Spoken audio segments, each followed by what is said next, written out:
Kaning ato ang pag-live karon kay naka YouTube ni. Tanaw ninyo ang atong YouTube. Okay lang. Gagak TV okay ra ba sa inyo?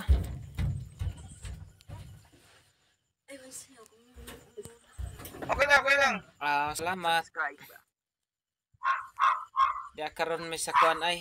Pero himbalin mi karon dol sa kuan San Francisco. Okay, naka-live naman tayo eh. Oo. Diya, unsa may inyo ang Ano yung natira ngayon? diya mi karon sa San Francisco, Quezon Province. Gagak TV. Ito na sa baba sa Casey. Hello. Ayan, si Casey. Shout out diha kay Casey. Ato ang gi-invite sila og available ba sila lagi sa kanilang live. Oh, nagpatay kamera ang isa. Lag ba internet natin dyan? Sir? Pag tumihina internet, siguro di sila nakapunta. Ha? Pag manakuro yung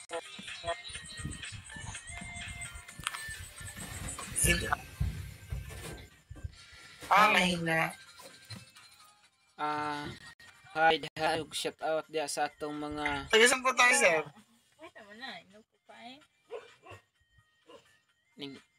umalis mi sir. Ikaw dol, taga-asa man ka dol? Ano yan? Parang may nabasag. Oo, may nabasag. Ako? Wala man. Bali ako nasa Cebu ako ngayon. Kapasyal ba kami niya sa BC sa Cebu? Saan sa Cebu? Bali kami, matutulog na sana kami. Tapos gusto ko lang mag-live. Salamat po sa pagdawat sa itong mga live karon. Hindi. Na naghatag og time pod sa dito sa ano? Ulang Bato. Hindi. Nasa jeep ko. Hi, siya kay Ramos. Og Baler. Usaban pa ha. Unsang barangay di inyong gisara niya? Dol. Nakita na buya. Tremora dito kita mo kami man. Sa ano? Katarman.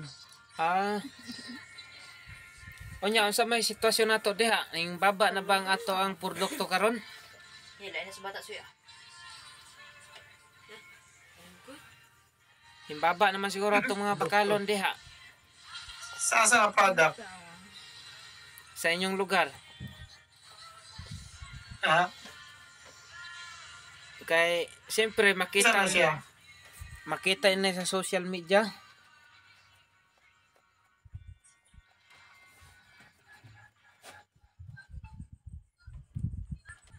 What kind of product? Yung mata mo. Unsa man to? Yung mga bilihin. Oo nga mahal din ang bigas dito. Mahal na din. Napitin tayo nga. Alam mo, bilib na bilib ako sa kababayan niya dito kasi yung hanap buhay nila ang mga ice cream vendor. Yung mga tagagawa ng ice cream, yung flavor of the road. Yun ang hanap buhay nila dito. Tapos kung tutusin, mas mapera yan kasi sa amin. Mahilig ice lang cream sa vendor, taga. yung nagtitinda ng ice cream. Maganda rin yun. Kaya nga saludo din lahat naman ng Pilipino ay ating sinasaladuhan dahil mayroon talagang tiyaga sa bawat isa. Tayo lang naman ang Pilipinong malakas sa lahat ng mga challenge or lahat ng mga gawain. Kaya ipinagmamalaki din natin ang ating Pilipino. Kahit sa larangan, Tagalog o Bisaya, Bicol, ay Pilipino pa rin. Nagkakaisa. Diya si Idol sa Igbaw. O man ay tingnan diya na sa Igbaw. Kita mo ta? Isang pito kita dyan.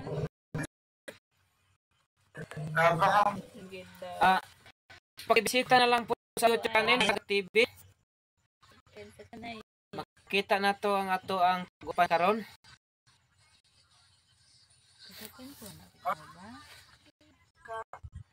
Ilan ba followers mo sa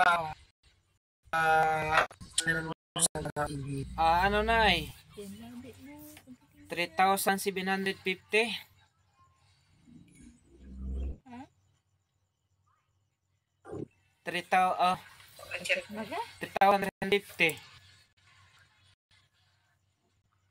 Mag-ano? Gaga.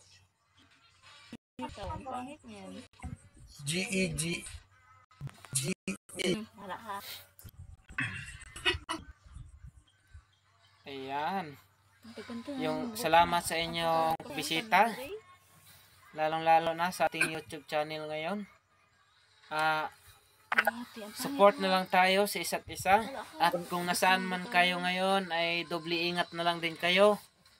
Dahil bawat isa sa atin ay nasa mga malayo sa ating pamilya. Ibuhin mo lahat ng kulay daan. Ayan, kaya tayo ay pag-ingatan din natin ng ating mga sarili. At kung kapiling man natin ang ating pamilya ay i-enjoy natin habang minuto at araw kapiling natin. Sila ay napakamalaking bagay para sa ating lahat. Dahil tayong lahat din ay nagpapasalamat din tayo sa TikTok na kung saan ay kahit malalayo tayo nagkakita-kita pa rin tayo. Lahat ng buhok mo. Lahat ng kulay. Kulay mo dyan.